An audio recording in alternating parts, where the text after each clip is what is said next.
সাকিব আল হাসান যদি দেশে আসেন, আপনার কি মনে হয় উনি নিরাপত্তাহীন থাকবেন? ভালো খেলোয়াড় হতে পারেন, উনি একজন নষ্ট পচে যাওয়া মানুষ। যে মানুষ হাসিনার সাথে অ্যালাইন্ড হয় এবং এখনও অ্যালাইন্ড থাকেন, সেই 5 তারিখে তো তার বক্তব্য এসছে।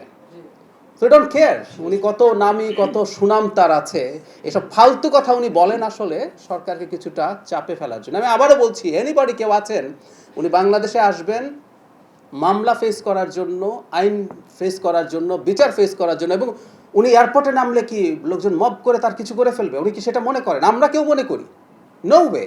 উনি আসবেন এবং ওনার নিরাপত্তার মাধ্যমে উনি ফেস করবেন ওনার যা যা অভিযোগ আছে, এবং সেখানে যা যা আইনগত ব্যাপার আছে সব তিনি মেনে নিয়ে যদি আসেন, কোনো সমস্যা আমি দেখি না।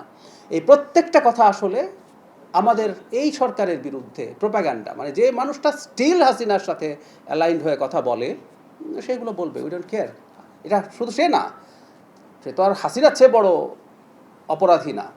হাসিনাও যদি বাংলাদেশে আসেন, উনি তো বলছেন ডিসেম্বরে আসবেন, আমি বহুবার বলেছি তিনি যদি আসেন পূর্ণ নিরাপত্তার সাথে তিনি আসবেন, পূর্ণ নিরাপত্তার সাথে তিনি বিচারিক প্রক্রিয়ায় যাবেন, পূর্ণ অধিকার ভোগ করবেন বিচারিক প্রক্রিয়ায়, যা যা করা দরকার। তারপর আদালত যে সিদ্ধান্ত নেবে সেটা আমরা সবাই মেনে নেব।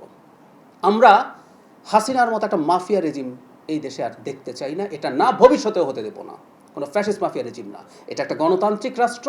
এখানে সবচেয়ে বিভৎস অপরাধীটাও তার নাগরিক অধিকার যা যা পাওয়া, সাংবিধানিক অধিকার যা যা পাওয়া, সেটা সাকিব আল হাসান হোক, সেটা হাসিনা হোক, তারা পাবেন, এটা ফর শিওর।